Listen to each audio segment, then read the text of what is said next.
Dahil nga sa ganda at yanig ng performance nitong Sindarov ng Uzbekistan, abay parang nakasakay sa higanting agila na nakikipagdigma. Ang nakalaban niya kahapon ay si Hikaru Nakamura, isa rin pong giant chess ng USA.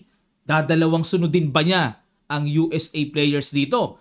Yan po, 2 games ang i-analyze natin mga kamatyas, pero bago yan, iwanan ko muna kayo ng puzzle, palaisipan, hatid sa atin ng Internet Chess Club. It's Black to Play mga kamatyas. Ano kaya ang simpleng gagawin dito ng Black para maipanalo? Pag mabilis nyong nakita, o matagal man, lapag nyo lang po ang inyong kasagutan sa comment section below. At sa mga wala pa pong Internet Chess Club, downloadable sa Play Store at App Store, makikita nyo rin po ang link at site sa description below. Gawa na po kayo ng account, free lang ito. White dito si Hikaru Nakamura. Black si Sindarov. Nag D4, D5, C4, E6, Queen's Gambit declined, Knight C3, nag C6. Ito pong ganitong formation ng Black, papunta yan sa tinatawag na Dutch Stonewall. Ano yon? Yung F-pawn ilalagay po sa F5 para bago pakawalan ang Knight ay talagang may matinding control sa E4. Opening din po yan or depensa rin yan, no? Isa sa mga depensa ni Magnus Carlsen. Nag C6 muna at pwede rin pong kumain dito sa C4. Yan ang mga paparating. Pero dahil napansin ni Naka na wala yung regular or yung common na Knight F6 para kontrolin ang E4, in-E4 niya kagad. No, to take advantage na makontrol niya kagad ang sentro. Kumapture sa E4, Knight takes E4, at nag-Bishop B4 check. Natural po ito, opening theory ito, no? Bookline na bookline. Bishop D2 at pinasok po ni Sindarov ang ganitong kagulong linya. Aggressive ito Hanging yung bishop sa B4, pero nakahang din po yung knight sa E4. Takes, queen takes E4 check, bishop E2. Na dito po mga kamatyas, kung mapapansin nyo, ang bilis-bilis ng pangyayari, nakalamang kagad ng isang pawn si Sindarov. Pero ang kapalit naman ng idea na ito na pagbibigay ng pawn D4 ay kapansin-pansin na queen lang ang halos kumilos. Samantalang nakalabas na ang bishop, nakalabas pa ang isang bishop. At lamang sa developments dito ang white.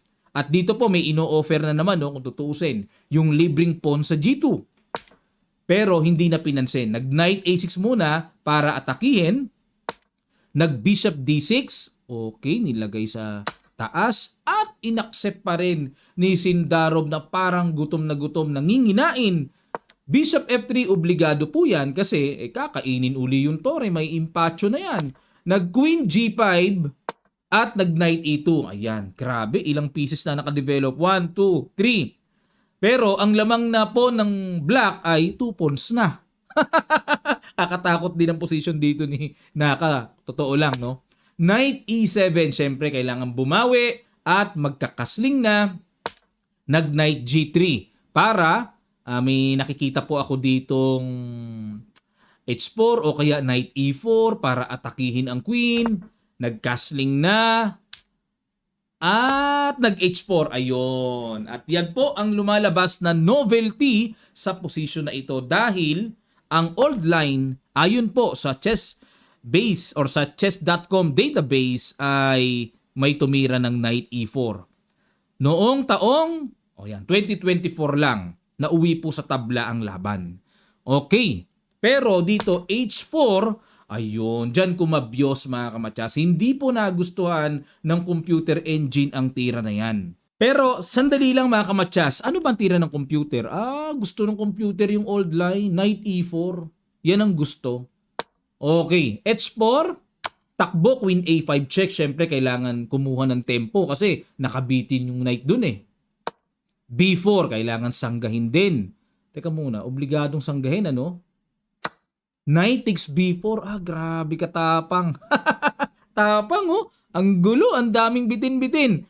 Knight takes B4 at nagkasling muna si Naka. Ayan. Teka muna mga kamatyas, baka mapaisip kayo or may tanong kayo, Coach, ba't hindi kinain yung libreng knight sa E7? Ito lang po kasi ang simpleng gagawin. Magda-knight D5 check.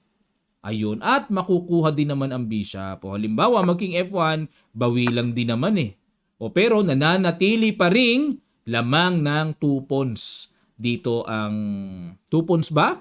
Nako, 3 pawns na ang lamang dito ng black.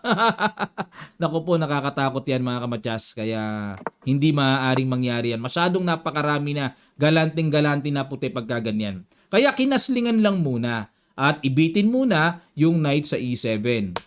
Pero, ayun, sinimplihan lang po ng depensa, rook e8.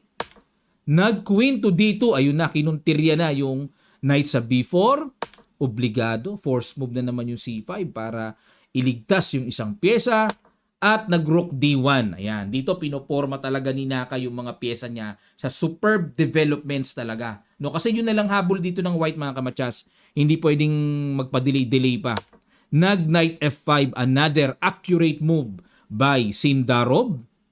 Knight takes f5, e takes f5. Ayan. Kumbaga sadyang nagpa-double pawn pero nagkaroon naman po ng magandang control ang rook sa e-file. At ginarab na rin ni Naka ang exchange na yon para kung may double pawn man, parang considered na isang pawn na lang yan. At parang lumalabas dito, 2 pawns na lang ang lamang ng black. Queen f4. Queen f4. Ano plano? Talagang yung pawn sa ito, pamigay lahat, oh.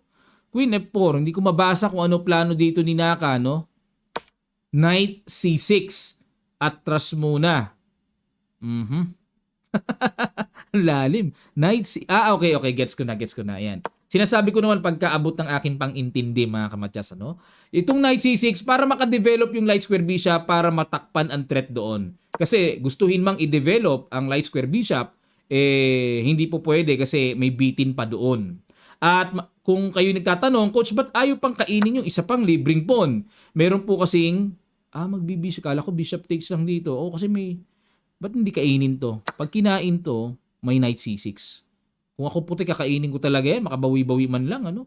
Ayun. Pero bishop e5, pinapatira ng computer, eh. Malalim talaga, no? At kung ito naman ang ipangka-capture, yung knight sa pawn, magbi-bishop e5 pa rin. Ay, talagang grabe itong bishop e5, ano? May nakikita akong kain doon, sabay check. Ganon, check. May mga tipong perpetual. May perpetual na magaganap.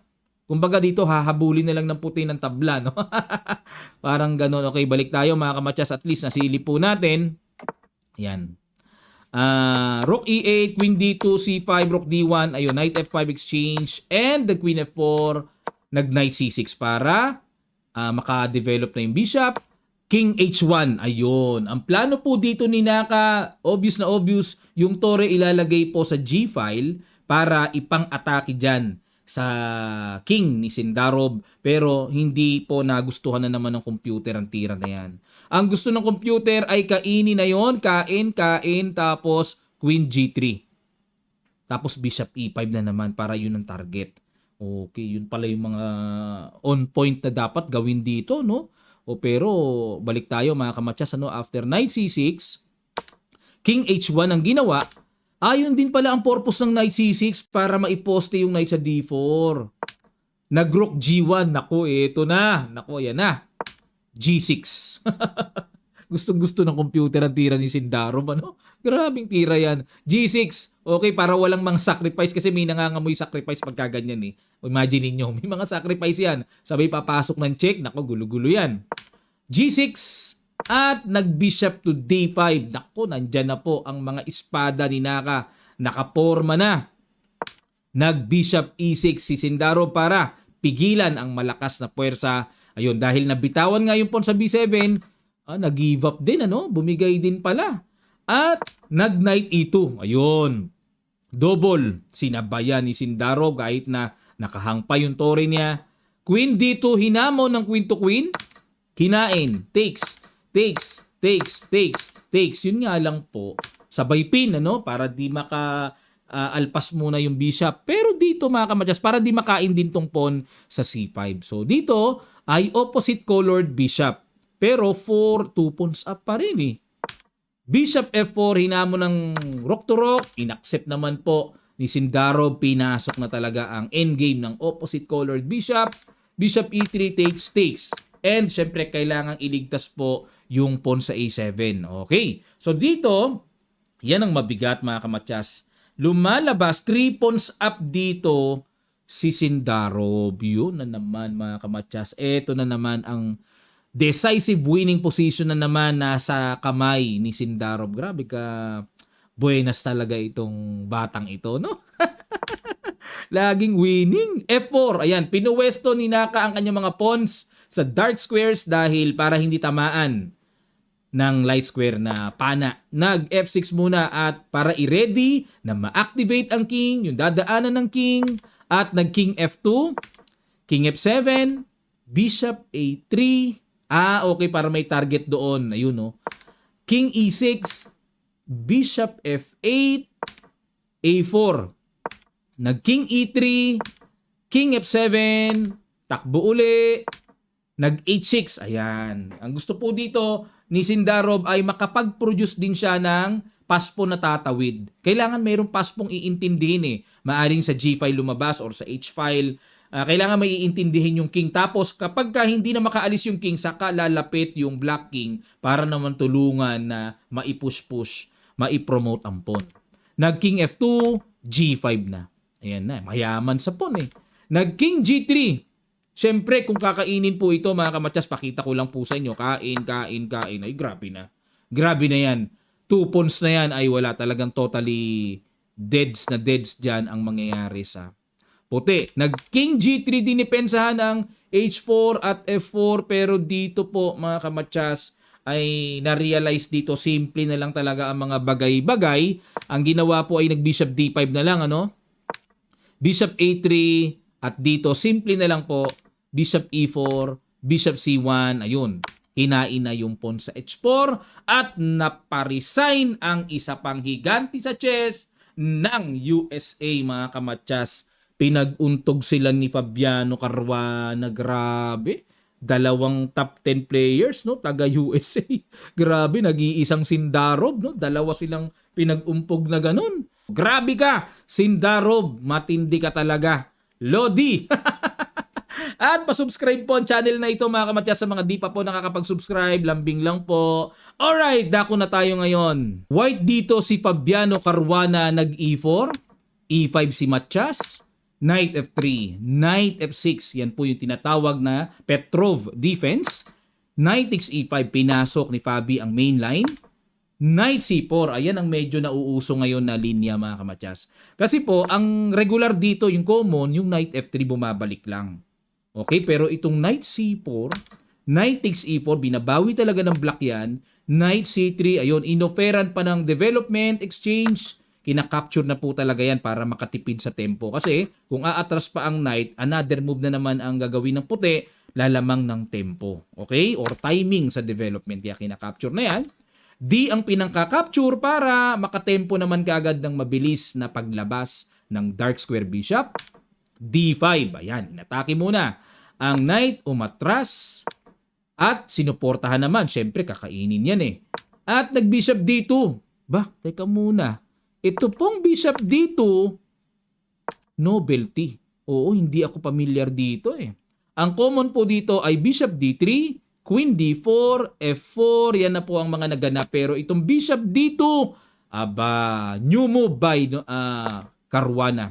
Nag G6, para dito naman magpapiyangketo bago mag-castling. Gumastos pa ng isang timing or tempo. Nag F4 na. Ano purpose ng F4? Ang nasa isip ko dito, mga kamatsas, mag-Queen F3 or F5 mamaya. Bishop G7, Queen F3, yun na nga, sabi ko na eh. Nag-Knight D7, okay, develop lang, castling queenside. Okay, ibig sabihin, pagka ganitong nakakastling queenside, gigil itong si Fabi. Gigil kasi natalo siya kay Sindarov, di ba? Gigil umatake ito. Handa siyang bumomba, castling queenside eh. Knight C5, ipoposte yung knight sa E4. Nag-F5, nako, eto na. Umatake na, mga kamatsas. Nag-castling, syempre naman, kailangan tumakbo agad. Nako, yung king nasa gitna eh. Nag-G4, ayun, sinuportahan ng pawn. At itong pawn sa F5, mga kamatsas, ay nakakapagpaipit sa light square bishop. Walang ganun, ano? Maganda sana dun sa E6 ang development eh. Knight E4, pinosti na. At nag-bishop D3. Okay, talagang may mga sipa ngayon na may atake mga tira ni Fabi. No? Rook E8, sinuportahan ang knight. Kinain na po. rook takes at nag h4. Tingnan nyo mood ng laro ni Fabi. Aggressive ano, h4 para bobomba yan mamaya no, h5 mga ganon. Nag bishop e5. Ano purpose ng bishop e5? Ganon ba? Nag c4. Okay, para i-pressure ang pawn d5, punitin. Nag queen b6. At the same time po kasi itong c4 ay may pressure na dala-dala kasi sa d5 nandun pa ang queen kaya iniwas. Nag queen b6 at naku po, hindi lang pala iwas yan, may deadly threatening matchas. At nag c3, obligadong takpan po ang diagonal na yan. Nag queen a5, ayon inatake ang pawn sa a2 pero hindi po nagustuhan ng computer ang tira na yan. Ano tira ng computer dito? Dapat daw ay simpleng bishop d7 lang. Develop na talaga. Develop lang. Pero tingnan natin yung queen a5. Mas gusto ko nga yung tira na yan kasi may threat di ba? Ayun. Ay, grabe. Yan ang mga binibiling tiers. Kasi mga kumatsa, so hindi na pinansin libre. Palibre na. Mas inintindi na lang ni Fabi yung mabilis na pag-atake sa kingside. Nag g5. Ayan. Dito po, para sa inyong kaalaman, mga kamatsas, pag kinain kasi yung pawn sa A2, ito gagawin. Takes. Kasi kung check naman, check, ganun, check, bababa lang Mauubusan lang din ang check di ba? Pero, nakaporma na yung atake. Pagpalagay na, wag mo nang chumek-check. I-ano lang natin, iporma lang natin ng anong gagawin pagka pinagkakain yan. Magku-queen h3. Ayun, Ang bilis. Todas kagad, halos walang solusyon. Check, angat, check, baba. Wala na. Samantalang ang puti, wala, hindi mapigilan yung napakalakas na momentum ng atake. Okay.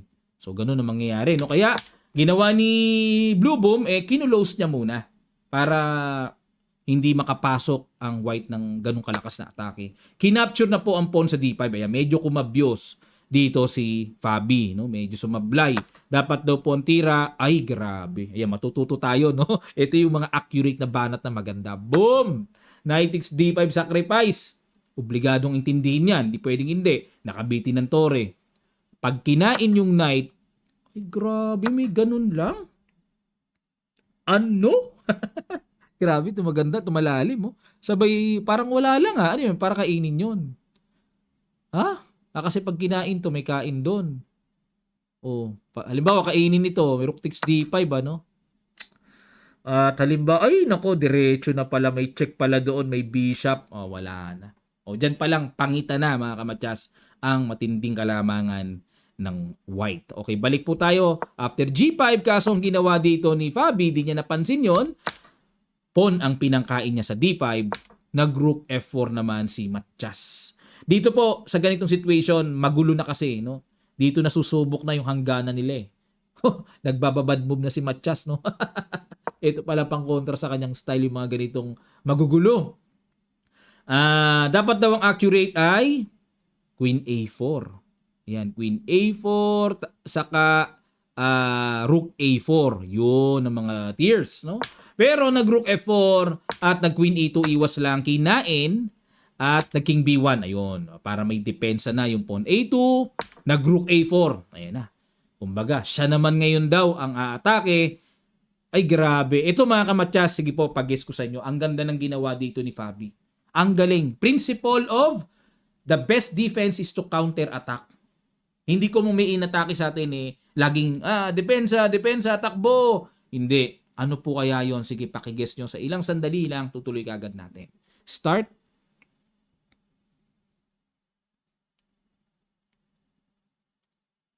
Maraming salamat po mga kamatsas. Itong tiro, C4, ganda naman ng discovered attack. Queen A6. Kinain, kumbaga, bahala ka. Sige, sa'yo na yan. Talagang binibigay ni Fabi, no? At nag-F6 kasi nakabitin po yung bishop. Kailangan depensahan muna. At nag-bishop C3. Talagang mapapansin nyo dito kahit may atake kay Fabi, no? Bira siya ng bira ng counter Yun ang magandang depensa. Nag-queen take C4. Siyempre, habol-habol naman itong si Matchas na mag-queen to queen para maibsan-ibsan ang dinaranas niyang under fire. Pero may knight takes F6 check. Kinain. May queen E8 check. King G7. At dito mga kamatsas, Ewan ko lang kung historical record ito sa kasaysayan ng candidates ha. May nagpamatipon. Si Matias, na Matias Pon. Pero teka muna, meron bang naganap sa candidates level na may nagpamatyas pon? Kasi usually sa kanila nag-resign pagka talagang totally losing na Pero dito, pagka-check, hindi nag-resign. Nagpamatyas pon pa si Matias Blubum. Abay, grabing historical record yata ito Okay, pero bago yan mga kamatyas, bago tayo magpaalam ay pakita ko muna sa inyo ang standing sa kanila. Ayan. Ayan, naku po. Nangunguna si Sindarov. Di ko na po aalisin yung mga larawan. Kita nyo naman With a score of 4.5 points, Fabiano Caruana nananatiling nakabuntot. Anish Giri, Pragnananda, ayan po ang mga sunod-sunod. At Nakamura, si Penko, grabe yung Russian, no? Nasa pinakakulelat yung Russian, ano? Maraming salamat po muli at magkita-kita tayo sa mga susunod pa nating chess updates. God willing.